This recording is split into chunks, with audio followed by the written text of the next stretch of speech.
Hello भावना ने त्यांच्या बहनीनो, दिन था संडे का और मैं जा रहा हूँ कारवार जो कि कर्नाटका में है, क्योंकि मेरी मामा की बेटी भूमि वहाँ पे नर्सिंग करती है, उसको आज घर लाना था। मुझे समझ नहीं आ रहा था कि कौन से रास्ते पे जाऊँ, तो बगल वाले अंकल ने मुझे बोला कि वो रोड टू हेवन है। फिर मैंने वो इग्नोर किया क्योंकि हम तो बने हैं हेल्प के लिए। फाइनली मैं पहुंच जाता हूँ उसके हॉस्टल में और वार्डन से मैं माफ़ी मांगता हूँ, अगर भूमि ने कुछ गलती किया तो उसको माफ़ कर दो, और हम हैप्पीली निकलते हैं हॉस्टल के बाहर। खुद का काम खुद करना चाहिए, हमें बचपन से सिखाया जा रहा है, इसलिए भूमि ने अपना सामान खुद गाड़ी पे रखा और हम निकलते हैं घर आने के लिए। रास्ते हम भाजी और बंस लेते हैं और जैसे तैसे हम घर पहुँच जाते हैं। भूमि बहुत महीने बाद घर आई थी, इसलिए जैसे हम घर पहुँचते हैं पहले वो अपने माँ के पास जाती है और माँ को गले लगाती है।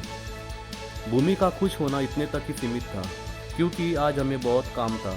आज मैं, खुशी और भूमि तीनों मिलके घर के सामने पेंडल, जिसको हम माटो बोलते हैं, वो डालने वाले थे और हम काम शुरू करते हैं। खुशी काम करते हुए व्लॉग में नहीं आना चाहती थी क्योंकि खुशी ने अपना इंस्टा आईडी प्रिंसेस खुशी बोल के डाला है। Just kidding guys. मुझे लग रहा था 9-10 स्टैंडर्ड का cos theta, tan theta, sine theta आज तो एटलीस्ट मेजरमेंट के लिए काम आ जाएगा, पर अफसोस काम नहीं आया। जिस तरह से खुशी भूमि काम कर रही थी, मुझे दंगल का डायलॉग याद आया, मारी छोरिया छोरों से कम है के। पेंडल डालना या जिसे हम माटो बोलते हैं वो डालना उतना आसान नहीं है। मैं थोड़ा काम से ब्रेक लेता हूँ और मेरी असिस्टेंट खुशी को बोलता हूँ थोड़ा हेल्प करो, पर ये मैं क्या देख रहा हूँ, बहुत देर से खुशी वो लकड़ी लेके वैसे ही खड़ी थी। बाद में खुशी के रेस्क्यू के लिए आते हैं मामी और भूमि अपना बनाया हुआ क्रेन लेके और झटक करके 1 मिनट के अंदर काम करते हैं।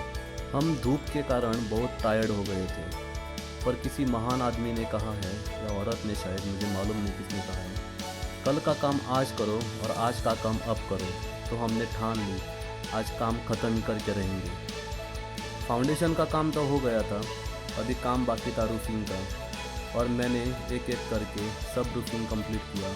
अब बस उनको बांध के फिक्स करना बाकी था और बाद में उसको कवरिंग डालना था। फाइनली हम गिव अप किए बिना लास्ट स्टेज तक आ गए थे। अभी बस इसको क्रॉस लकड़ी डालने के बाद बस कवरिंग बाकी था। कड़ी मेहनत करने से फल ज़रूर मिलता है। हमें फल तो नहीं मिला, पर दोपहर के तपती हुए धूप से बचने का एक सहारा ज़रूर मिला। इतने में लंच टाइम होता है और हम फ्रेश होके जाते हैं लंच करने के लिए। दोपहर में मैं खाता हूँ पेज, जिसको हम बॉयल्ड राइस से बनाते हैं यूजुअली, और उसके साथ चटनी। मैं बहुत थक गया था, इसलिए मैं खाना खा के सोया, उठा, फिर से रात का खाना खाया और फिर सोया, और सुबह उठ के मैं चला गया ड्यूटी पे। तभी मंगेश वहाँ पे आता है। आज ब्रेकफास्ट के टाइम पे नहीं आता है, लंच के टाइम पे आता है। आज मेरा लंच बॉक्स नहीं था, आज मेरा लंच बॉटल था, क्योंकि बॉटल में डाल के मुझे सिद्धि ने पैस दी थी क्योंकि डब्बे में वो स्पिल हो जाएगा। उसमें मैं डालता हूँ स्वाद अनुसार नमक, और मुझे और एक डब्बे में दिया था लाल पत्ते का सब्जी।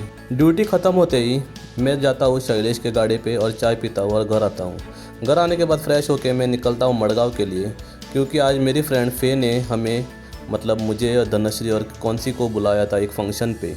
That's it all for the day guys, thank you so much.